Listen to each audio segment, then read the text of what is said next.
اللهم صل على سيدنا محمد يا رب صل وسلم دائما أبدا على حبيبك وَأَحْسِن كَمَا أَحْسَنَ اللَّهُ إِلَيْكَ إِنَّ اللَّهَ يُحِبُّ الْمُحْسِنِينَ. تو جواب میں کہتا ہے انما اوتیتہ علی علم عندی، یہ میں نے اپنی مہارت اور اپنی محنت سے کمایا ہے. مجھے اللہ نے، میرے پاس دماغ کیسا ہے؟ خاص دماغ ہے. اس دماغ کو لڑا کے میں نے کیا کیا ہے؟ تو میں نے کمایا ہے. جو غریب ہے وہ اپنی مرضی سے غریب ہے. میں نے تھوڑی کہا کسی کو غریب بنو.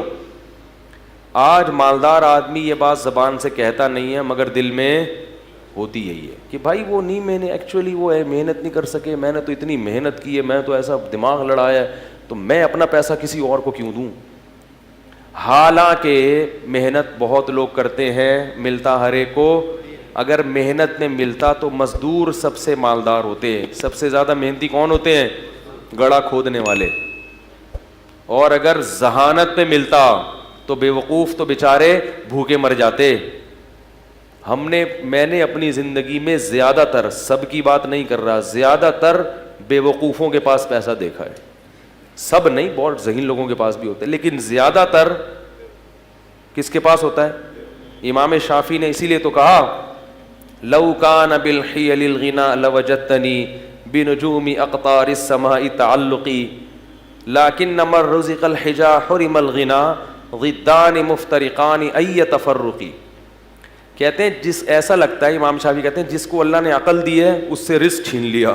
ٹھیک ہے، جس کے پاس دماغ ہے اس کے پاس اکثر جیبیں بیچارے کی خالی ہوتی ہیں.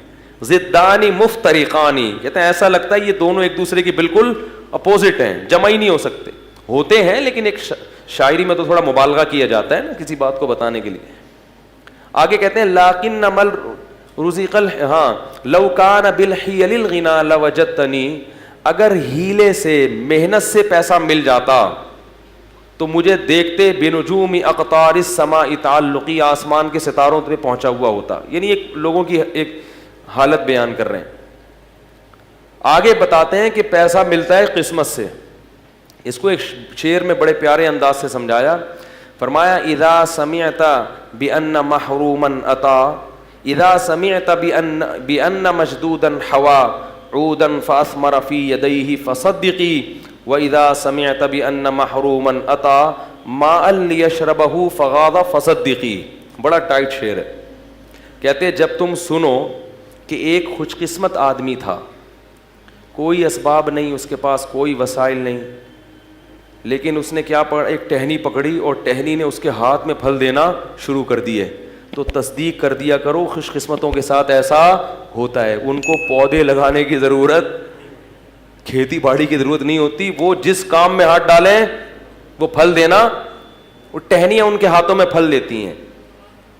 اور کہا کہ وَإِذَا سَمِعْتَ بِأَنَّ مَحْرُومًا أَتَى مَاءً لِيَشْرَبَهُ فَغَاضَ فَصَدِّقِي. اور جب سنو کوئی بدقسمت آدمی ہے جس کے کام اللہ نے ارادہ کیا ہے کہ صحیح ہو گئی نہیں، تو اس کو بیچارے کو پیاس لگی، پانی نظر آیا اور دیکھا کنواں پانی سے کیا ہے؟ بھرا ہوا. وہ خوش ہو گیا، چلو پانی تو ملے گا، چلو کچھ نہیں مل رہا پانی تو ملے گا. وہ کنویں کے قریب آیا اور پانی اس کو دیکھ کے نیچے ہو گیا. انہوں نے کہا فحققی، اس کی بھی تصدیق کر دیا کرو، بدقسمتوں کے ساتھ ایسا ہوتا ہے. سارے اسباب ہوتے ہیں لیکن ان کو نہیں ملتا. تو یہ سب کس کی دین ہے بھائی؟ اللہ کی. یبسط الرزق لمن یشاء، جس کے لیے چاہتا ہے رزق کے دروازے کھول دیتا ہے. ویقبض، جس کے لیے چاہتا ہے دروازے بند کر دیتا ہے. جس کو رزق کثرت سے دیتا ہے اس کو بھی آزماتا ہے، اور جس پہ رزق کے دروازے تنگ کرتا ہے اس کو بھی آزماتا ہے. تو یہ بتا دیتا ہے کہ جس کے پاس پیسہ ہے اس کو اترانے کی ضرورت نہیں، تھوڑے دن میں یہ بھی چھن جائے گا. اور جس کے پاس غربت ہے اس کو بے صبری کی ضرورت نہیں ہے، یہ غربت تھوڑے دن میں ختم. مر جاؤ گے تو پھر نوٹوں کی کفن میں جیب اس لیے تو نہیں ہوتی نا، کفن میں تو کچھ بھی نہیں ہے. قبر کھود کے دیکھو تو پتہ ہی نہیں چلے گا کہ یہ کوئی مالدار آدمی تھا، غریب تھا، آفیسر تھا، چپڑاسی تھا. سب ایک ہی طرح کے کپڑے پہن کے سو رہے ہوتے ہیں، کوئی پتہ ہی نہیں چلتا. کیڑے سب پہ ایک ہی جتنے ہوتے ہیں. یہ نہیں کہ غریب کی لاش پہ کیڑے زیادہ ہوں گے، دولت مند کی لاش پہ کیڑے کم ہوں گے کہ یہ آفیسر تھے، ایسا نہیں ہے. کیڑے یہ نہیں دیکھتے, ٹھیک ہے نا. تو اس کو یہ کہا تو وہ جواب میں کیا کہتا ہے, انما اوتیتہ علی علم عندی, بھائی میرے پاس کوئی ایسے ہنر ہے, ایسے فنون ہیں جن کی وجہ سے میں نے پیسہ کمایا. اللہ کو غضب آیا, اللہ نے فرمایا اولم یعلم ان اللہ قد اہلک قبلہ من القرون, اس کو پتہ نہیں ہے کہ تجھ سے بڑے بڑے لوگ اللہ نے ہلاک کر دیے پہلے, ان کے واقعات سے عبرت حاصل کر. فخرج علی قومہ فی زینتی, ایک دن اپنے جاہو لشکر کے ساتھ, اپنی زینت کے ساتھ نکلا کہیں باہر. قال الذین یریدون الحیات الدنیا, وہ لوگ جو لوگوں کی گاڑیاں بنگلے دیکھ کے رالیں ٹپکاتے ہیں نا, وہ کہنے لگے یا لیت لنا مثل ما اوتی قارون, ہائے کاش ہمیں بھی کچھ ایسا, ہمیں تو اس کوئی سالہ پوچھتا ہی نہیں ہے, کہتے ہیں نا لوگ. ایک آدمی ایک محلے میں گیا نا, کہہ رہے شکر ہے میری عزت نہیں ہے اس محلے میں. لوگوں نے پوچھا کیوں, کہہ رہے ورنہ بےزتی ہو جاتی بہت, آج میں نے کام ایسا کیا ہے کہ اگر عزت ہوتی تو بےزتی ہو جاتی. ایسے ایسے لوگ بھی ہیں, عزت ہی نہیں ہے, کوئی پوچھتا ہی نہیں ہے.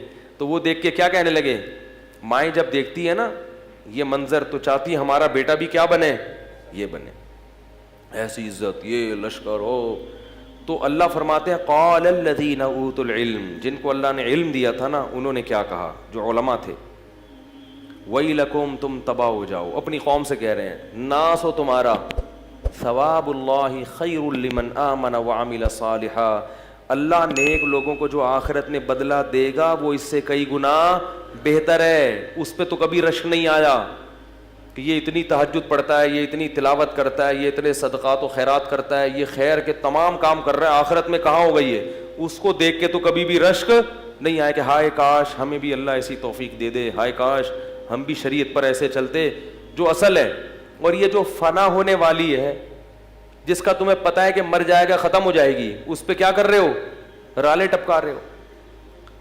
تو ثواب اللہ خیر لمن آمن وعمل صالحا ولا یلقاها الا الصابرون. اور پھر وہ اہل علم خود ہی کہنے لگے کہ یہ صفت صبر کرنے والوں کو عطا ہوتی ہے. فوراً کسی کی چمک دھمک دیکھ کے جو فوراً پیچھے پڑ جاتے ہیں نا, ان کو اللہ ان میں یہ خاصیت پیدا نہیں کرتا کہ وہ دینداروں کو دیکھ. مفتی طارق مسعود صاحب کے بیانات سننے کے لیے youtube.com/مفتی طارق مسعود کو سبسکرائب کریں, اور اگر آپ لائیو ویڈیو کو کبھی بھی مس نہیں کرنا چاہتے ہیں تو سبسکرائب کرنے کے بعد بیل آئیکن پہ کلک کرنا مت بھولیں.